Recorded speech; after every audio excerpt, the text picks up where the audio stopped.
माझा जय भीम, नमस्कार आणि आदरणीय व्यासपीठ यांना मी नमस्कार करते. आमचे सर्व आमची ताकद असलेले बोधिसत्व डॉक्टर बाबासाहेब आंबेडकर, महाकारुणिक तथागत भगवान गौतम बुद्ध, आमचे सावित्रीबाई फुले, महात्मा फुले आणि सर्व मंडळी ज्यांनी अथक परिश्रम करून आज आम्हाला या स्टेजवर येण्यासाठी किंवा या पातळीवर उभं राहण्यासाठी जे कार्य केलेले आहे, या सर्व महान व्यक्तींना मी नमन करते आणि माझं इथे 2 शब्दाला सुरुवात करते. त्याचप्रमाणे मी इथे आभार व्यक्त करते कृषी विभागाचा, ज्यांनी फार मोठ्या प्रमाणावर शेतकऱ्यांसाठी, तळागाळातील शेतकऱ्यांसाठी विविध प्रकारच्या टेक्नॉलॉजीज, विविध प्रकारचे प्रयोग आणि उद्योग याच्याशी संबंधित जे प्रदर्शनी इथे आयोजित केली आहे, ज्या माध्यमातून सर्वसामान्य शेतकऱ्यांपर्यंत या टेक्नॉलॉजीज आणि ही माहिती पोहोचती आहे, असा एक आपल्यामध्ये स्वतःचा असलेला उपक्रम, या उपक्रमाला आपण मागच्या 21 वर्षांपासून राबवती आहेत साहेब. यासाठी आपले अभिनंदन. आणि हा एवढा चांगला उपक्रम आहे, त्या उपक्रमामध्ये आज मला तुमच्या सर्वांच्या समोर इथे बोलण्याची संधी मिळते आहे, त्याकरिता मी आपले मनपूर्वक आभार व्यक्त करते सर. माझं नाव कविता डंभारे आहे. थोडक्यात आम्ही NGO आहोत. NGO अर्थात सामाजिक संस्था. आणि समाज कार्य करत असताना आता मला स्वतःला साधारणतः 25 वर्ष झालीत. माझ्या कडे पाहून असा विचार करू नका ही तर लहान दिसते, काय खोटं बोलती आहे असा विचार करू नका. वय भरपूर आहे माझं, 47 पूर्ण झालेले आहेत मला. त्यामुळे 25 वर्ष माझे फक्त सोशल वर्कला गेले. सामाजिक क्षेत्रामध्ये कार्य करत असताना शेतकऱ्यांसाठी, महिला सक्षमीकरणाकरिता आणि युवक युवतींना उद्योजक घडवण्याकरिता बऱ्याच माध्यमातून आम्ही कार्य केलेले आहे. या कार्यांचा थोडक्यामध्ये पूर्ण माहिती देणे, सविस्तर माहिती देणे हे इतकं शक्य नाही आहे, कारण कालावधी फार कमी असतो आणि आमच्या सक्सेस स्टोरीज फार असतात. तरी मी एक सांगते, शेतकऱ्यांकरिता आम्ही बरेच प्रकल्प राबवले. त्यामध्ये श्री पद्धतीने धान लागवड कार्यक्रम हा आपल्या कृषी विभागाच्या माध्यमातूनच केला, ज्यामध्ये 250 एकर शेती, 250 शेतकरी श्री पद्धतीने आम्ही संपूर्ण ऑर्गॅनिक करून त्यांचा कंप्लीट धान आम्ही स्वतः विकत घेतला. आणि तो धान विकत घेतल्यावर त्यांना 40 रुपये जागेवर रेट दिला धानाचा.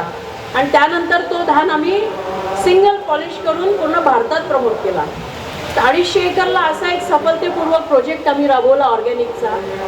ऑर्गॅनिक करण्यासाठी म्हणजे केमिकल फ्री करण्यासाठी सातत्याने आम्ही कार्यरत आहोत. आणि महिलांना या माध्यमातून एकाच एकरातून किंवा तेवढ्याच शेतीमधनं जास्तीत जास्त नफा कसा करता येईल किंवा शेतीशी जोडधंदे त्यांना कसे मिळतील यावर आम्ही काम करतो आहे. बरेच क्लस्टर्स आम्ही डेव्हलप करून दिले. माझ्या एका क्लस्टरमध्ये 500-600 उद्योजक एकच ॲक्टिव्हिटी करतात आणि कॉमन लेवलवर त्याला मार्केट करतात. असे माझे फार सक्सेसफुल एक्झाम्पल्स आहेत.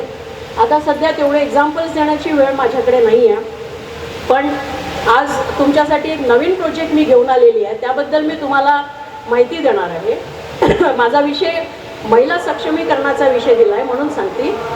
आम्ही कार्य करत असताना मला सांगायला अभिमान वाटतो की आम्ही मागच्या 19-20 वर्षाच्या दरम्यान 80,000 लोकांना रोजगार, स्वयंरोजगार मिळवून देण्याचं कार्य केलेलं आहे आजपर्यंत. 80,000 हा आमचा फिगर आहे.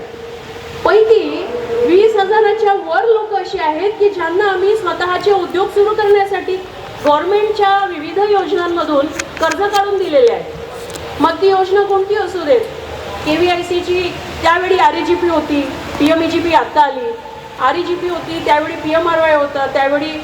बऱ्याच योजना अशा होत्या ज्या योजनांच्या माध्यमातून आम्ही बऱ्याच युवतींना म्हणजे 20,000+ लोकांचे लोन काढून देऊन त्यांना आम्ही उद्योजक घडवले. तर हे थोडक्यामध्ये आमचे इतके कामं झालेली आहेत. आणि हा जो आमचा ध्येय आहे कार्य करण्याचा, हा इथेच थांबणार नाही. तर आम्ही जेव्हापर्यंत आहोत ना या पृथ्वीवर तेव्हापर्यंत हे कार्य करत राहू आणि त्या कार्याला तुमच्या सगळ्यांच्या सहायतेनुसारच आम्ही कंप्लीट करू असं मला वाटतं. तर हे थोडक्यामध्ये एक माझ्या ऑर्गनायझेशनचा फ्लाईट इंडिया ऑर्गनायझेशनचा थोडक्यात एक परिचय आहे. विषय आहे महिला सक्षमीकरण कसं होईल आणि काय होईल. आता मला जितकी लोक ओळखतात ते एक सामाजिक संस्थेच्या रूपातही ओळखतात, सोबत मला एक उद्योजिका म्हणूनही ओळखतात. आता उद्योजिका म्हणजे कशी बाबा, सरांनी म्हटलं एक उद्योजिका तुमच्या समोर उभी झाली सर. आता ही उद्योजिका काय करते ही माहिती नाही आहे. चला आपण थोडक्यात एक काम करूया. मी तुम्हाला एक छोटीशी एक्सरसाइज देते. आपण सर्व लोक उपस्थित मला ऐकताय का? तर आपण एका मिनिटामध्ये एक छोटीशी एक्सरसाइज करू. मग मी महिला सक्षमीकरणाचा तुम्हाला एक विषय सांगते कसा होतो महिला सक्षमीकरण कसं होते. सर्व लोक माझ्याकडे बघा. सगळी मंडळी पहिले आपल्या डोक्यावर हात ठेवा. जितके मला पाहतात आहेत किंवा मला ऐकतात आहेत डोक्यावर हात ठेवा डोक्यावर. आणि आता तो हात हळूच आपल्या कपाळावर आणा. आपल्या कपाळावर आणलाय. आता हळूच तो आपल्या नाकावर आणा आणि आता तो हात हळूच आपल्या मुखावर आणा, तोंडावर. Very nice. कुठे सांगितलं होतं मी? हात कुठे सांगितला होता? तोंडावर. आला कुठे? गालावर. का असं का झालंय? गालावर हात आला ना सगळ्यांचा. अगदी तुम्ही सगळ्यांनी अनुकरण केलेलं आहे माझं. म्हणजे इथे जे दिसते आहे ते आपण पाहत नाही, ऐकत पण नाही. नुसतं बसून असतो आणि म्हणतो अरे वा वा वा चांगलं बोलून राहिला मॅडम, बस संपलं इथे विषय. त्या मॅडम बोलल्या, अरे पण काय बोलल्या हे लक्षात आहे का? नाही. म्हणजे इथे उपस्थित असताना आपलं डोकं किंवा आपलं मन इतकं चंचल हे इकडे तिकडे सगळीकडे असतं. आणि मला असं सांगावंसं वाटतं या प्रसंगी की आपण जी वेळ काढून आलो ना इथे, ही वेळ पुन्हा येणार नाही. दरवर्षी इथे आपल्या आयोजन होतील, दरवर्षी लोक येतील, पण ही वेळ, हे शब्द, इथे करण्यात आलेले कंप्लीट सेशन्स हे पुढल्या वर्षी होतील याची खात्री नाही आहे. त्यामुळे तुम्ही सर्वांनी सगळ्यात पहिले हे करायचं आहे की माझी उपस्थिती शारीरिकरित्या आणि मानसिकरित्या इथे असायला पाहिजे. तेव्हाच मी काहीतरी इथून घेऊन जाणार. अन्यथा मी आलो, काय केलं रे भाऊ तिथं जाऊन त्या शेतकऱ्यांच्या त्याच्यामध्ये, काय नाही भाऊ पाहिलं 2-4 दुकानांना आलो वापस. अरे पण पुढे काय? पाहू मग नंतर पाहू करत करत वेळ निघून गेली. आणि हेच होत आहे अनुकरण. म्हणून मी तुम्हाला सगळ्यांना एक एक्सरसाइज दिला की अनुकरण कसं असतं. आपण अनुकरण करतो आणि त्या अनुकरणाने पुढे जातो. पण अनुकरण करताना एकदा आपण स्वतःला प्रश्न करतो काय की मी कोणाचं अनुकरण करतो आहे. एकदा प्रश्न करा, स्वतःला विचारा की मी अनुकरण कोणाचं करायला पाहिजे आणि किती काळ करायला पाहिजे. तेव्हा आपल्याला कळेल की मी ज्याचं अनुकरण करतो आहे त्यामध्ये सत्यता किती आणि माझी प्रगती किती. कारण माझ्या प्रगतीसाठीच मला अनुकरण करायचं आहे. नाहीतर मग आपण चोरट्याचं अनुकरण करू. तो चोरी करतो, मी नाही केली, काय फरक पडते, थोडीशी करून टाकतो. तो दारू पितो, मी नाही पिली, थोडीशी पिऊन टाकतो. असे अनुकरण आयुष्यात कुठे घेऊन जातात आणि चांगले अनुकरण कुठे नेतात हे ठरवण्याची जिम्मेदारी आपली आणि आपलीच. त्यामुळे सर्व बांधव भगिनी जेवढ्या इथे आहेत या सर्व लोकांना माझं एक कडकडीचं विनंती आहे की येणारा प्रसंग असो की आजचा उपस्थित प्रसंग असो, या प्रसंगाला पाहून घ्यायचं, समजून घ्यायचं आणि नंतर ठरवायचं की अनुकरण कोणाचं आणि कसं. इतकं मी तुम्हाला निवेदन करते आहे, म्हणजे कळकळीची विनंती करते आहे. आता माझा विषय जो आहे सर, फार कठीण विषय दिला, महिला सक्षमीकरण. फार काही बोलायची गरज नाही आहे. आजची प्रत्येक महिला सक्षम झालेली आहे आणि इतकी सक्षम आहे की तुम्हाला जेवण देतानाही ती तुमची चॉईस विचारत नाही, ती आपली चॉईस ठेवते आणि म्हणते जे दिलं तेच खायचं आहे. हे सक्षमीकरण आहे. आधी असं नव्हतं. आधी चॉईस इथे पुरुषाची असायची. आज मला वांग्याची भाजी खायची नाहीये, आज मला हे खायचं नाहीये. ती माऊली बनवायची पूर्ण मन ओतून, आणि तिची चॉईस कुठेच नाही. त्याला सक्षमीकरण नाही. आज सक्षमीकरण सगळ्या महिलांचं झालेलं आहे. आता सक्षमीकरणाच्या भागामध्ये हा भाग राहिलेला नाही की माझ्या महिलांचं सामाजिक सक्षमीकरण झालेलं आहे की नाही. अर्थात आमच्या महिलांचं सामाजिक सक्षमीकरण झालेलं आहे. ज्या महिला आजपासून 10 वर्षापूर्वी कुठे मीटिंगमध्ये येण्यास घाबरायच्या किंवा मीटिंगमध्ये येण्यास, सामाजिक कार्यक्रमामध्ये सहभाग घेण्यामध्ये मागे असायच्या, त्या महिला आज स्वतः पुढाकार घेतात आणि स्वतः सगळं आयोजन करतात. पूर्ण आयोजन त्यांचं असतं. हे गाव पातळीवर आपल्याला सगळीकडे पाहायला मिळतं. मग मानसिक सक्षमीकरण, त्या मानसिक सक्षमीकरणामध्येही आमची महिला आज सक्षम झालेली आहे सर, आणि होती आहे ती हळूहळू. त्यामध्ये मानसिकता सगळ्यात पहिले बदलली. आधीची मानसिकता अशी होती की बाई घराच्या बाहेर निघायचं नाही. एक साधारण एका गावामध्ये एखाद्या महिलेने स्वेटर जरी घातलं तरी आसपासच्या 10 महिला तिला नावं ठेवायची, म्हणायची हे काय स्वेटर घालून फिरते, मटक्याला निघाले. पण आजची महिला जी आहे ती म्हणते काही हरकत नाही आहे, तू स्वेटर नको घालू, तू स्लीवलेस घालून फिर. दिस इज डेव्हलपमेंट. ही होती आहे डेव्हलपमेंट. म्हणजे मानसिकरित्या पण आजच्या महिलेची पाहण्याची दृष्टिकोन ही बदलली आणि बदलत आहे. ती काळाची गरज आहे. नंतरचा भाग येतो आर्थिक सक्षमीकरण. इथे मात्र आपण कमी आहोत. बाकीच्या सक्षमीकरणामध्ये महिला फार पुढे गेल्यात आणि त्या कालांतराने अजून पुढे जातील अशी मला हमखास खात्री आहे. डेफिनेटली. पण जिथे आपल्याला आर्थिक सक्षम व्हायला पाहिजे तिथे कुठेतरी आपण कमी पडतो आहे.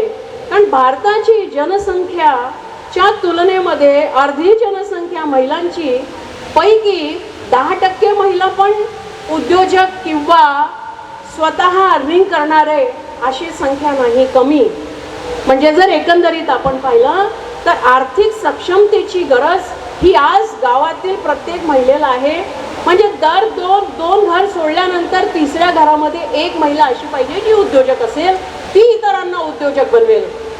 आणि महिलांना आर्थिक सक्षम करण्यासाठीच आपण हे सगळे जे स्टॉल तुम्ही पाहताय ना, हे सगळे स्टॉल्स महिलांना आर्थिक सक्षम करण्यासाठीच बनवलेले आहेत की या माध्यमातून आपण जे पाहू, या टेक्नॉलॉजीज घेऊ, तर या टेक्नॉलॉजीचा वापर उद्योगात कसा करता येईल आणि ह्याचे उद्योग कसे घडवता येतील, यासाठी हा सगळा डिस्प्ले लागलेला आहे आपल्याला. तर याला समजून घ्यायचं. इथे बरीच भाषणं झाली, बरीच चांगली इन्फॉर्मेशन मिळाली की तुम्ही फिशरीजच्या माध्यमातून, तुम्ही मलबरी ट्रीजच्या माध्यमातून, म्हणजे सेरिकल्चरच्या माध्यमातून, डेअरी, असे अनेक जोडधंद्यांची माहिती दिली. या सर्व माध्यमातून आपलं स्वतःचं एक एंटरप्राइज ओपन करू शकतो आणि ते एंटरप्राइज ओपन करून आपण आर्थिक सक्षम होऊ शकतो. असे अनेक इथे कालपासून मी सतत पाहती आहे, असे अनेक कार्यक्रम झालेत. ठीक आहे. पण त्या कार्यक्रमापैकी मी किती घेणार आणि काय घेणार याचा विचार आपण नाही केलाय. इथे आपण थांबलो, संध्याकाळी बसल्यानंतर एकदा तरी चर्चा केली का आमच्या महिलांनी की बाबा शेती व्यवसायाशी पूरक एवढे जोडधंदे सांगितले, एखादी करता येईल का आपल्याला आपल्या गावामध्ये? अशी चर्चा झालेली नसेल. मी 100% खात्री देते. आमच्या बायका म्हणजे आमच्या महिला माऊली हे जेव्हा खाली इथे लोळत असतील ना, तेव्हा मग विचारतात, ए तू जेवली का? ते मसाला भात भेटला का तुला? मग तुला ते साडी भेटली का? मग तुला ते बांगड्या घेतल्या होत्या त्या भेटल्या का?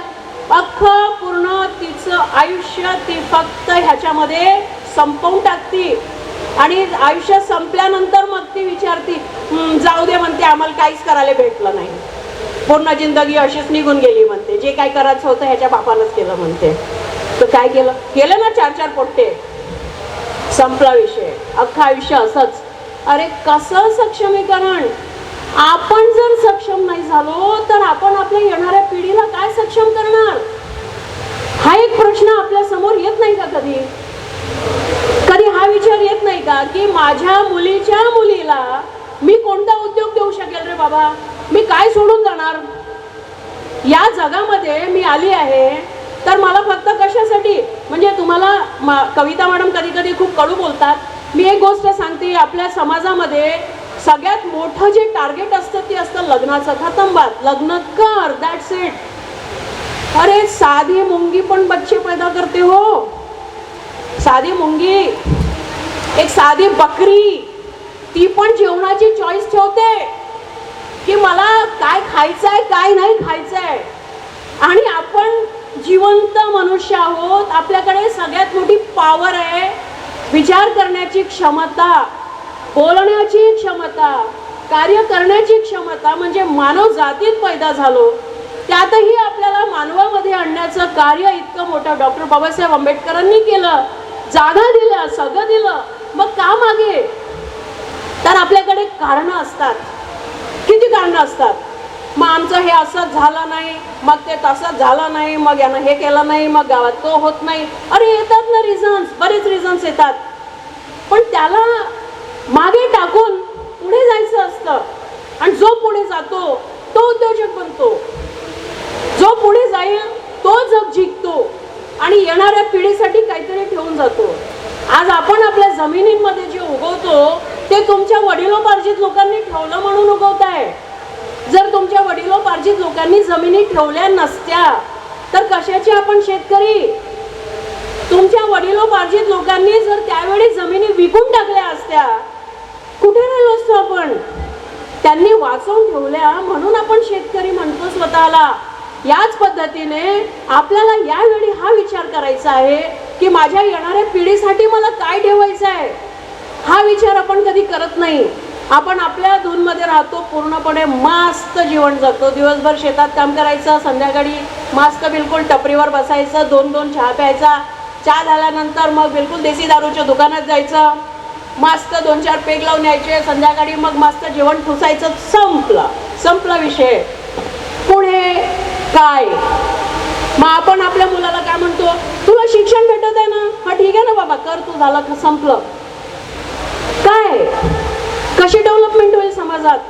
आणि जर आपण कम्पेअर केलं, तुलना केली की जे लोक अतिशय अवाढव्य पद्धतीने जगतात, मोठे मोठे उद्योग करतात, त्यांच्यामध्ये आणि माझ्यामध्ये फरक काय?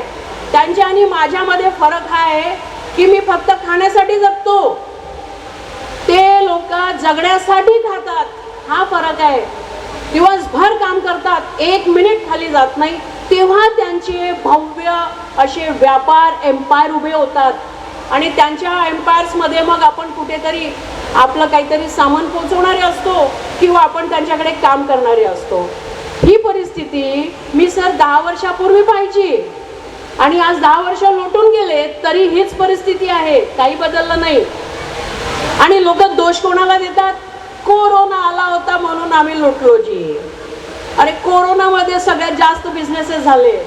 आपली फक्त पाहण्याची दृष्टी बदलली. आम्ही घरात होतो आणि आमच्या घरापर्यंत सगळे अन्न धान्य, आम्हाला लागणारा मेडिसिन, आम्हाला लागणारा सगळं काय कोरोनामध्ये अतिशय भव्य आणि मोठे मोठे बिझनेसेस, हाय टेक्नॉलॉजी, कम्युनिकेशन इंडस्ट्रीज, तंत्रवाले इंडस्ट्रीज, या इंडस्ट्रीज एका 2 वर्षाच्या आतमध्ये 40,000 कोटी 50,000 कोटीच्या वर बिझनेसेस केलेले. आपण काय करत होतो? आम्ही फक्त वाट पाहत होतो कोरोना कधी जाते. ज्यांनी अपॉर्च्युनिटी घेतली ते बिझनेसवाले बनले. अर्थात मला एकच म्हणायचं आहे, बिझनेसेस, उद्योगच्या संधी दारावर येतात, त्या संधींना पकडणे आणि त्या संधीचा लाभ घेऊन उद्योग सुरू करणे, तिथून आपली परिस्थिती बदलते. आपण वाट पाहणारे बनू की मी संधीचा लाभ घेणारा बनू, हे कोणी ठरवायचं आहे? हे मी ठरवेल ना, दुसरा कोणी नाही. म्हणून जेव्हा कुठे आपल्याला असं काही मिळालं तेव्हा समजून घ्या की हा उद्योग माझ्या पदरी आलाय, माझ्या दारावर आलाय, तेव्हा माझं सक्षमीकरण, आर्थिक सक्षमीकरण करायला मला एक संधी मिळाली. त्याच पद्धतीने यावर्षी दरवर्षी आम्ही एक संधी घेऊन येतो उद्योगांची. यावर्षी पण तुमच्यासाठी, शेतकऱ्यांसाठी आणि शेती उद्योजक म्हणजे शेतकरी उद्योजक, ज्याला मी ॲग्री एंटरप्रेन्योर म्हणतो, हे डेव्हलप करण्यासाठी यावर्षी आम्ही तुमच्या दारावर एक चांगली संधी आणली आहे कविता डंभारेंनी. आणि म्हणून कविता डंभारेला उद्योजक म्हणून ओळखल्या जातात. सामाजिक संस्था जरी करत असेल तरी ती गव्हर्नमेंट ऑफ इंडियाचे बरेच प्रोजेक्ट करते. आणि तुम्हाला म्हणजे एक गोष्ट सांगते, वयाकडे जाऊ नका. आजपासून 10 वर्षापूर्वी एक प्रोजेक्ट केला मी गव्हर्नमेंटचा, भारत सरकारचा, socio economic and caste census मी एकटीने प्रोजेक्ट सुरू केला. मला सपोर्टिंग हँड ॲज सच कोणी नव्हते. माझे मित्रमंडळी बास तेवढेच. एकटीने माझ्या दमवर तो प्रोजेक्ट घेऊन आली आणि त्या प्रकल्पामध्ये मध्य प्रदेशचे 29 जिल्हे आणि आपल्या महाराष्ट्राचे 4 जिल्हे असे 33 जिल्ह्यात काम केलं. 42,000 पोरं माझ्याकडे कामाला होते त्यावेळी. 42,000 पोरांना त्यावेळी टेक्नॉलॉजी डेव्हलप करणे, टेक्नॉलॉजी विकसित करणे आणि टेक्निकल काम करणे ह्या कामाला मी लावलं. 42,000 पोरांना ॲट दी एज ऑफ 36 वर्षाचं अवघं वय होतं. आता एकटी महिला इतक्या मोठ्या दमवर एवढ्या करोडोचा प्रोजेक्ट 6 महिन्याच्या आतमध्ये 25 कोटीचा बिझनेस केला मी एकटीने. म्हणून मला उद्योजक म्हणतात. ठीक आहे. त्यानंतर मी एक जिद्द पकडली की ई गव्हर्नन्सच्या प्रोजेक्टमध्ये आपण लोकांना टाकायचं. ई गव्हर्नन्स हा जरा नवीन विषय आहे आणि मला एक छोटासा किस्सा सांगते. 2011ला आधार कार्ड बनवायची सुरुवात करण्यात आली. जिद्द काय असते त्याचं उदाहरण देते मी तुम्हाला. 2011मध्ये आधार कार्ड बनवताना माझी छोटी बहीण ममता, आता ती टीचर आहे नगर परिषदला नरखेडला, या सर्व भावंडांचं शिक्षण मीच केलेलं आहे. सर्व भावंडांना शिकवण्याची जिम्मेदारी माझी, घर चालवण्याची जिम्मेदारी माझी, सगळं घर मीच पाहते. तर 2011ला ती आली माझ्याकडे. ताई म्हणे आधार कार्ड काहीतरी बनत आहे, तू रांगेत लाग. म्हटलं यार लाईन में तो मैं लगती नहीं हूँ. हां, थोडासा घमंड आपल्यामध्ये. मी नाही लागत म्हटलं लाईनमध्ये. नाही ताई म्हणे तुला फक्त 5 मिनिट यायचं आहे, तू चल. आणि सकाळी 7ला ती मला गेली घेऊन. मला त्या आधार कार्डच्या रांगेमध्ये तिने लावलं. आधार कार्ड बनत असताना तिथे ऑपरेटर समोर बसलेला होता. आता हा नवीन प्रकार. म्हटलं अरे यार हा काय प्रकार आहे. कारण आजपर्यंत आम्ही वोटर कार्ड वगैरे जेव्हा बनवले तर ऑफिसमध्ये जायचो आणि फॉर्म वगैरे भरून घेऊन यायचो. तर ही मला म्हटली ताई म्हणे 10 मिनिटं लागतील, थांब फक्त. मला 1 तास त्यांनी रांगेत थांबवलं. 1 तास. म्हटलं यार हा काय प्रकार आहे. 1 तास रांगेत थांबवून तिने माझा फॉर्म भरून दिला. मग ऑपरेटरनी मला बसवला. हा मॅडम चेहरा इकडे करा, डोळे द्या, हे द्या, ते द्या, सगळं दिलं त्याला. Okay done. म्हटलं भैया ये क्या प्रकार है. कुछ नहीं आधार कार्ड है बोले. म्हटलं कैसा बनता है. आपने दे बनाया ना, अभी निकलो बोले. निकलो. अरे देवा, अंगाला आग लागली सर. म्हटलं निकलो भैया प्यार से तो बात करो. नहीं अभी निकलो बोला मॅडम आप. लिटरली मी निघाले तिथून बाहेर. अवघा 2 दिवस. 2 दिवस. 3ऱ्या दिवशी मी पुण्याला होती स्टॅटिस्टिक कंपनीकडे, स्ट्रॅटेजिक एम्फॅसिस. 4थ्या दिवशी मी तिथून आधारचे 9 जिल्ह्याचं काम घेऊन आलेली. 484 सेंटर माझे चालायचे नागपूरला. 484 सेंटर एकटी. एक मशीनचं कॉस्टिंग 2.5 लाख. अशा माझ्याकडे 484 मशीन मी एकटीने उभ्या केल्या एका वर्षात. ही जिद्द. 1 तास लाईनमध्ये लागणे आणि 1 तासाच्या लाईन नंतर माझं स्वतःचं जर आधार सेंटर नसेल तर कविता डंबारे काय काम करणार. नागपूरमध्ये म्हटलं माझंच सेंटर चालेल नाही, माझंच चालेल. ही जिद्द. आज हरियाणामध्ये माझे साधारणतः 25 आधार सेंटर चालतात. मी इथे आहे, माझे आधारचे सेंटर तिथे सुरू आहेत. असे अनेक उद्योग मी करत असते. एका प्रोजेक्टमध्ये आम्ही साधारणतः 8,000 पोरांना कामाला लावला. तुमच्या कोविडच्या काळामध्ये इकॉनॉमिक सेन्सस भारत सरकार, आर्थिक सर्वेक्षण, महाराष्ट्राच्या 24 जिल्ह्यामध्ये एकटी कविता डंबारेंनी काम केलं. आणि अर्थात कविता डंबारे एकटी करत नाही, तर या पूर्ण कामामध्ये माझ्यासोबत माझी टीम असते. आणि ही जी टीम आहे ना, ही टीम इतकी कडकडीने काम करते की ती मला पुढे जाण्यास प्रोत्साहित करते. माझी पॉवर आहे ती. तर ही संपूर्ण टीम माझी जी आहे ती रात्रंदिवस काम करत असते. एक इकॉनॉमिक सेन्ससचा प्रोजेक्ट आम्ही आता रिसेंटली केला सर. आणि भारत सरकारचा प्रकल्प, त्यामध्ये आमच्या हातामध्ये 1 रुपया पण नव्हता. 0. कारण कोविड काळ सुरू होता. आता पुन्हा ती गोष्ट आली. एका प्रोजेक्टमध्ये 12,000 पोरांना कामाला लावलं मी. एकाच प्रोजेक्टमध्ये 12,000 पोरं काम करायची माझ्याकडे कोविडच्या दरम्यान. मग त्या 12,000 पोरांचं पगार, त्या पोरांचं जाण्या येण्याचा खर्च, हा सगळा एकटी कविता डंबारे करते. फंड मॅनेजमेंट काम माझ्याकडे.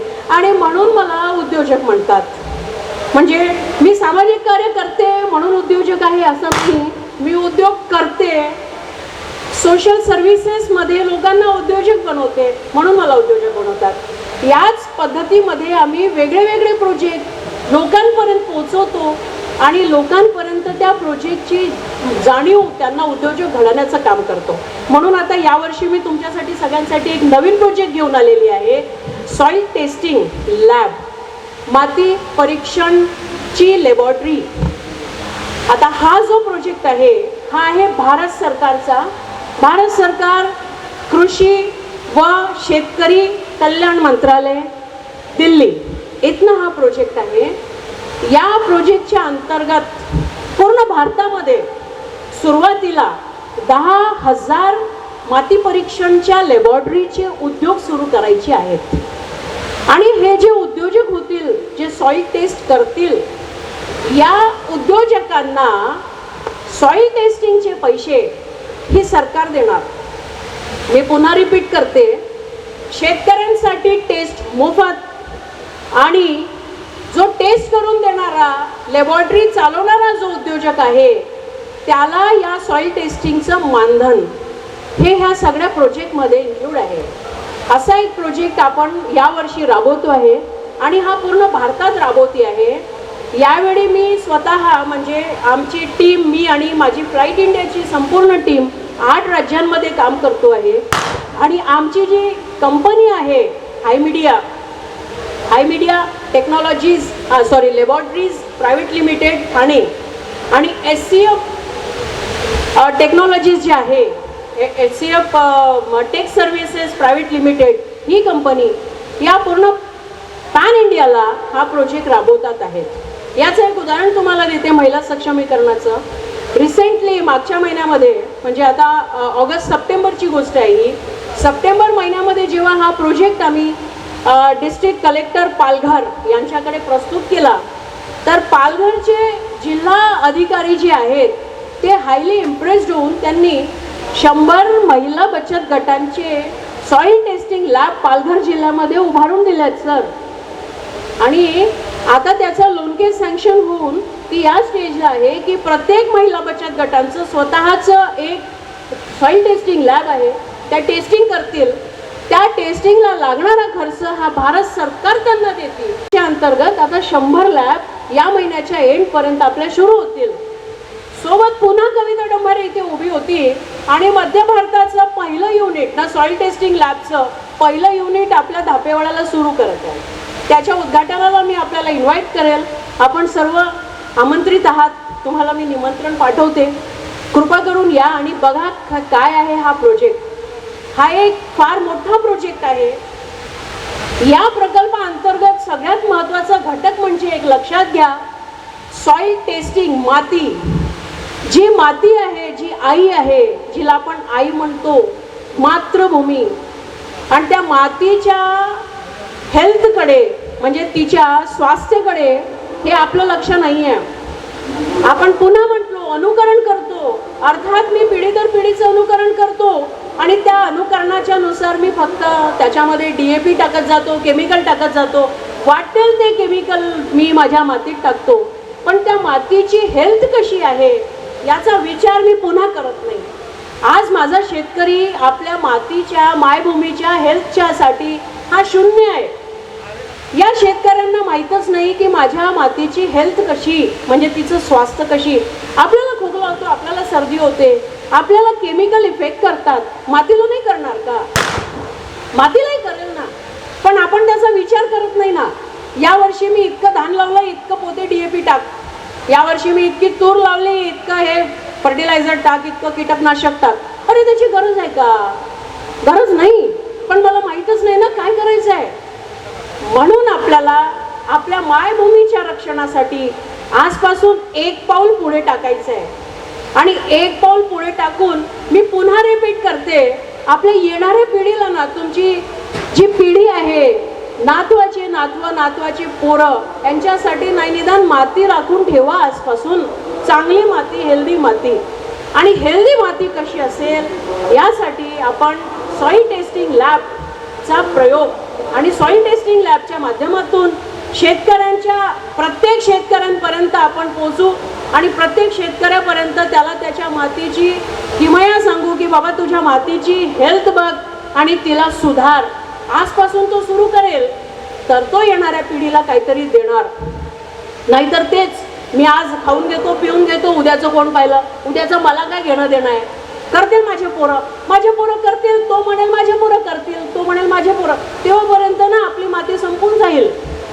आपल्या माऊलीचं जर का रक्षण करायचं असेल तर डेफिनेटली सर्व शेतकऱ्यांनी तिची हेल्थशी जुळून एक विचार करून तिची हेल्थ टेस्ट करा आणि हेल्थ टेस्ट केल्यानंतर तिच्यामध्ये काय इन्ग्रेडियंट द्यायचे आहेत, त्याला काय टाकायचं आहे, काय सत्वांची गरज आहे, त्याच्यावर काम करा. आणि सोबतच एक उद्योग सुरू करा सॉइल टेस्टिंग लॅबचा. याच्याशी संबंधित संपूर्ण माहिती, याचं पूर्ण एक ट्रेनिंग आणि प्रोजेक्टची कंप्लीट संकल्पना व मार्गदर्शन हे आपल्याला वेळोवेळ मिळेल असा एक मोठा उद्योग आम्ही यावर्षी राबवतो आहे, ज्यामध्ये युनिट पटापट सुरू होतात आहेत. एका युनिटमध्ये आजी आमचे पालघरला युनिट सुरू आहेत, ठाण्याला जे युनिट सुरू आहेत आणि महत्त्वाचं म्हणजे साऊथला जे युनिट सुरू आहे, एक सेंटर माझा 80,000 रुपये महिना काढतोय ॲटलिस्ट. ह्याच्या सक्सेस स्टोरीज आहेत आमच्याकडे. ठीक, तर सांगायचं तात्पर्य असं की आर्थिक सक्षमीकरणासाठी अनेक उद्योगांचे आपल्या समोर संधी आहेत. या संधीचा लाभ घेण्यासाठी एक निवड करा की मला उद्योगाची संधी आली, या संधीचा लाभ मी घेतो आणि कामाला लागतो. अशा पद्धतीने आपण एक आपला स्वतःचा उद्योग सुरू करू शकतो, आर्थिक सक्षम बनू शकतो. त्यामुळे इथे समोर जो एक स्टॉल लागलेला आहे भूमी सेवा, हा एक ब्रँड आहे आमचा. भूमी सेवा या ब्रँडनी भारत सरकारने हा प्रोजेक्ट लॉन्च केला आहे, रिसेंटली लॉन्च झाला आहे. रिसेंटली म्हणजे आत्ताच या वर्षीच्या एप्रिलमध्ये प्रोजेक्ट लॉन्च झाला आहे. ऑगस्टमध्ये त्याचं लॉन्चिंग गव्हर्नमेंटनी रितसररित्या कंप्लीट केलं आहे आणि सप्टेंबरपासून आपण या कामाला लागलो आहे. अवघ्या 2 महिन्याच्या आतमध्ये आपण 120+ सॉइल टेस्टिंग लॅब या पालघर आणि ठाणेकडे लावलं आहे. आता या महिन्याला जेव्हा आपलं धापेवाड्याला इथे सुरू होते सेंटरना, तर आपण या पूर्णच्या पूर्ण विदर्भ परिसराला कमीत कमी 1000 लॅब लावणार ही आपली तयारी आहे. या एक संधीचा लाभ घ्या. भूमी सेवाचं समोर स्टॉल लागलेला आहे तिथे, ज्यामध्ये मशीन ठेवलेली आहे, त्या टेक्नॉलॉजीज आहेत. कशा टेक्नॉलॉजीज आहेत त्या आपल्याला तिथे माहीत होतील. अर्ध्या तासामध्ये सॉइल टेस्टिंग करून देणारं टेक्नॉलॉजी आपल्याकडे आहे. जे मशीन इथे प्रदर्शित करण्यात आलेली आहे ही मशीन ICAR द्वारा अप्रूव्ड आहे, भारत सरकार द्वारा एफिलेटेड आहे आणि राष्ट्रपती पुरस्कार विजेती एकमात्र मशीन आहे भारतात. या टेक्नॉलॉजी डेव्हलप करण्यामध्ये हाय media laboratories private limited Mumbai यांचा सगळ्यात मोठा हात आहे. मागच्या 3 वर्षांपासून 4 वर्षांपासून या टेक्निकला थरोली टेस्ट केल्यानंतर याला पेटंट मिळालेलं आहे. This is the only technology in world, म्हणजे पूर्ण जगामध्ये ही एक टेक्नॉलॉजी आहे ज्यामध्ये अत्यंत कमी खर्चात अर्ध्या तासात माती परीक्षण केल्या जातं. अर्ध्या तासात. जनरली जितक्या मशीन्स आजपर्यंत आलेल्या आहेत या मशीन्समध्ये टेस्ट करताना फार किचकट प्रक्रिया असते. इथे काही किचकट प्रक्रिया नाही आहे. मातीचं सॅम्पल घ्यायचं आहे आणि ते सॅम्पल टेस्टिंगला लावून द्यायचं आहे. सर्व केमिकल वगैरे सगळे फिक्स आहेत. सेल्फ ऑटोमेटेड टेस्ट आहे. टेस्टिंगला लावून द्या, अर्ध्या तासामध्ये रिपोर्ट जनरेट होतो आणि रिपोर्ट जनरेट करण्याची जी अधिकार आहेत ना, अधिकृत ज्याला म्हणतो, ते अधिकार मला भारत सरकारने दिले. अर्थात जो उद्योजक आहे त्या उद्योजकाला एवढे अधिकार मिळाले की तो ऑथोराइज्ड आहे म्हणून टेस्ट करू शकतो. आणि ही टेस्ट जो ते करेल, ही टेस्ट भारत सरकारच्या पोर्टलला तो अपलोड करेल. जेव्हा भारत सरकारच्या पोर्टलला ती टेस्ट अपलोड होते तर ती ऑथेंटिक होते. 95% 95 ते 98% ॲक्युरेसी ठेवणारं एकमात्र टेक्नॉलॉजी आहे ही. हे आणखीन एक गोष्ट लक्षात घ्या, ह्याचे फीचर्स मी सांगते आपल्याला. तर असा एक multiple businesses at one platform, अनेक बिझनेस एका प्लॅटफॉर्ममध्ये देणारा भूमी सेवाचा एक मोठा प्रोजेक्ट आम्ही इथे राबवतो आहे. तर या प्रोजेक्टमध्ये आम्हाला बरेच उद्योजक इथे उभारायचे आहेत. मॅक्सिमम उद्योजक इथून आपण उभारू आणि गर्वाने म्हणू की बाबा माझं स्वतःचं सॉइल टेस्टिंग लॅब आहे. या लॅबमध्ये शेतकऱ्यांचं टेस्टिंग मी फ्री करतो आणि डेफिनेटली शेतकऱ्यांपर्यंत हा लाभ पोहोचवतो, तर त्या शेतकऱ्यांपर्यंतचा लाभ नव्हे तर माझं थोडंसं कॉन्ट्रीब्युशन माझ्या भूमी मातेला वाचवण्याचं ही माझी जबाबदारी असं समजून आपण ह्या कार्याला करतो आहे. हे एक मिशन आहे आमचं. या मिशनला आम्ही येणाऱ्या खूप काळापर्यंत राबवू. परंतु सॉईल टेस्टिंगसाठी गव्हर्नमेंटकडनं येणाऱ्या 5 वर्षांपर्यंत टेस्ट मोफत आहेत. टेस्ट मोफत टिल 5 इयर्स, म्हणजे येणाऱ्या 5 वर्षांपर्यंत टेस्ट मोफत. आणि अशा मोफत टेस्ट करून देण्यासाठी आपल्याला जे मिळणारं मानधन आहे, आपल्याला जे मिळणारा पेमेंट आहे, याचा लाभ घेऊन आपण स्वतः एक उद्योजक होऊ शकतो. असा एक आगळा वेगळा संपूर्ण प्रोजेक्ट आपल्याकडे आपण राबवतो आहे यावर्षी. हा आता माझा चालेल 10 वर्ष चालेल. सोबत मल्टिपल प्रोजेक्टही आम्ही करू. आता हरियाणाला आधारचं काम करते, यूपीचं काम पण सुरू आहे आमचं, उत्तर प्रदेशला पण मी आधारचं काम करते. असे मल्टिपल प्रोजेक्ट सुरू राहतील. पण एक एक प्रोजेक्ट जर का आपल्या समोर येतात तर त्याच्या संधीचा लाभ घ्यावा. अशा माध्यमातून का होईना आपण छोटे छोटे कार्य जर करायला लागलो आजपासून तर डेफिनेटली त्याचे रिझल्ट आपल्याला काही वर्षात मिळतील. कारण जो कोणी घडतो तो एका दिवसात किंवा एका महिन्याच्या आत घडत नाही. आज जर मी आपल्या समोर इथे बोलती आहे किंवा इतक्या कॉन्फिडेंटली मी प्रेझेंटेशन देती आहे तर ते एका दिवसात झालेलं नाही आहे. हे माझं 25 वर्षाचे परिश्रम आहेत. 25 वर्षाचे केलेले परिश्रम त्याचं फळ आहे की बाबा आज कविता डंभारे कुठेतरी उभी होऊन तुमच्या समोर बोलू शकते आणि आपली सक्सेस स्टोरी सांगू शकते. आलं का लक्षात? हे थोडक्यात तुम्हाला माहिती देते. आणि तुम्ही कपड्यांवरनं वगैरे असं जाऊ नका की बाबा पहिल्यापासून यांच्या घरी तर खूप भेटत असन म्हणून तर ह्या मॅडमला सगळं सोपी वाटते, असं नाही आहे. अत्यंत दरिद्रीमध्ये आमचं बालपण गेलेलं आहे, अत्यंत गरिबीत. हे लक्षात घ्या. माझे वडील सायकल रिक्षा चालवायचे. तुम्ही पाहताय ना सायकल रिक्षा ओढणारे लोक, त्यांनी आम्हाला घडवलेलं आहे. माझ्या वडिलांनी मला घडवलं. म्हणून आता तुम्ही एक लक्षात घ्या, तुम्ही तुमच्या मुलांना घडवा, ते त्यांच्या मुलांना घडवतील आणि तेव्हा समाजाचा विकास होतो. नुसतं बोलून ऐकून इथे खाण्यापिण्याचे गोष्टी पाहून नुसतं खाणेपिणे करण्यामध्ये विकास नाही होत. विकासासाठी ना स्वतःचं लाईफ बाजूला ठेवावं लागतं, स्वतः काय होते विसरावं लागतं. तेव्हा कुठे आपण प्रगतीला लागतो, तेव्हा आपण एका स्टेजवर येतो आणि बोलण्याची आपल्यामध्ये क्षमता पैदा होते.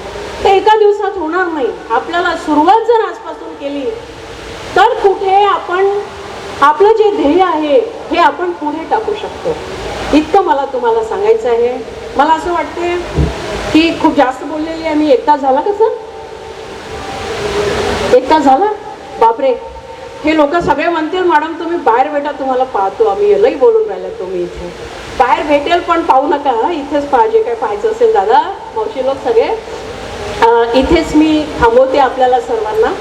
आणि इथे आपला 1 नंबरचा स्टॉल जो आहे म्हणजे 20 नंबर येणाऱ्या पहिला भूमी सेवा, भूविजन आणि फ्लाईट इंडिया आमची NGO, या स्टॉलला एकदा भेट द्या. टेक्नॉलॉजीज आहेत, सॉईल टेस्टिंगच्या संपूर्ण टेक्निक समजून घ्या आणि सोबत जुळा. म्हणजे काय होईल आहे, आपल्या विदर्भाला आपण सॉईल टेस्टिंग करून पूर्णपणे ऑर्गॅनिक करणारा पहिला जिल्हा हो, इतकं ध्येय करून पुढे चला. ॲटलिस्ट आपला एक जिल्हा का होईना आपण केमिकल फ्री करू. काही येणाऱ्या वर्षात, 5 वर्षात किंवा 10 वर्षात, पण केमिकल फ्री करून टाकू. या ध्येयाने काहीतरी करण्याच्या ध्येयाने त्या लॅबला व्हिजिट द्या की माझी मातृभूमी, हिला मी आता खूप त्रास देणार नाही रे बाबा, आजपर्यंत दिला, आता मी तिची तब्येत सांभाळेल. कारण आपल्याला छोटीशी तब्येत खराब झाली तर रक्त तपासणी करतो, तेव्हा माहीत पडते रक्तात काय आहे काय नाही.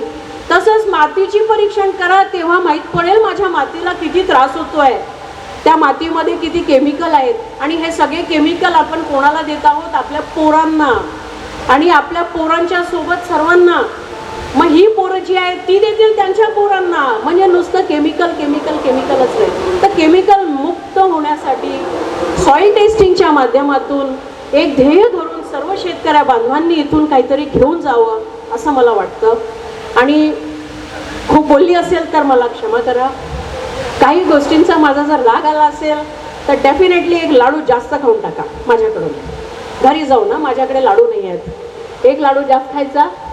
कविता डंभारेला लक्षात ठेवायचं की कोणीतरी एक बया होती जास्त बडबड करत होती आपण तिच्या बोलण्यामुळे जर काही होत असेल, नवीन पिढीला काहीतरी जात असेल, तर डेफिनेटली नवीन पिढीसाठी काम करायला पाहिजे.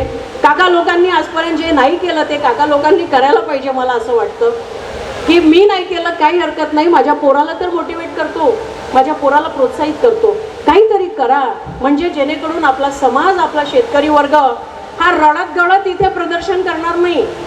इथे येणारा शेतकरी रडत गळत करतो, आमच्या शेतकऱ्यांचं खूप नुकसान झालं, आम्हाला कोणीच काही देऊन नाही राहिलं. अरे रडतो काय, कर ना स्वतः, आहे ना ताकद. ताकद का दाखवत नाही आपली? रडणं करणारे शेतकरी बनत राहायचं आहे का आयुष्यभर, की हिमतीने उभं राहून इथे सांगायचंय की यस मी शेतकरी आहे, हे माझं उत्पन्न आहे, हे माझं काम आहे आणि असाच शेतकरी मला सगळ्या भारतामध्ये बनवायचे आहेत, असं म्हणणारे शेतकरी आपण उभे व्हायला पाहिजे ना. रडणं करणारे शेतकरी केव्हापर्यंत राहणार? झाले 70 वर्ष रडतच आहोत ना, किती वर्ष रडत राहू? मग आपली पोरं रडतील, पोरांची पोरं रडतील. रडणं बंद करून एक ध्येय ठेवून जर आपण एक पाऊल पुढे टाकाल तर निश्चितच आपण सक्सेस व्हाल. आणि हे सक्सेस करण्यासाठी आपल्याला आपलं स्वतःचं अस्तित्व घडविणे, काहीतरी नवीन करण्यासाठी आपल्यासोबत आज लोक भरपूर आहेत. तेव्हा लोक नव्हती, आज आपल्याकडे यंत्रणा आहेत गव्हर्नमेंटच्या, बरेच मार्केटिंग स्किल्स आहेत, मार्केटिंग एव्हेन्यूज आहेत, प्लॅटफॉर्म्स आहेत, खूप ॲडव्हान्स आहे. त्याचा सगळ्याचा लाभ घ्यायचा, वेळ द्यायची, म्हणजे आपण डेफिनेटली आपल्या एका ध्येयाला कंप्लीट करू शकतो, हे माझा ठाम विश्वास आहे. तर इथेच मी माझे 2 शब्द थांबवते आणि सर्वांनी मला शांततेने ऐकून घेतलं त्याबद्दल मी सर्वांची आभारी आहे. आणि पुनश्च एकदा सगळ्यांना विनंतीपूर्वक कळकळीचा आग्रह करते की एक पाऊल का होईना आपल्या मातीसाठी आणि आपल्या देशासाठी नक्की एक पाऊल पुढे टाकून या स्टेजवरून, या ठिकाणून बाहेर निघावं, इतकंच मला म्हणायचं आहे. मी संपूर्ण कृषी विभागाचा आणि आयोजक समितीचा, सगळ्या आयोजक टीमचा मनपूर्वक धन्यवाद देते. सर, आपण इथे मला बोलायची संधी दिली, माझे 2 शब्द सांगायची मला संधी दिली. सर्वांना धन्यवाद देते, शांततेने त्यांनी ऐकून घेतलं. पुन्हा ऐकायला मिळेल असाही मी प्रयत्न करेल, ना जाऊ देणार नाही. पुन्हा भेटू आपण, पुन्हा भेटू असं मी म्हणते. आणि मी इथेच थांबवते. सगळ्यांना धन्यवाद. जय भीम.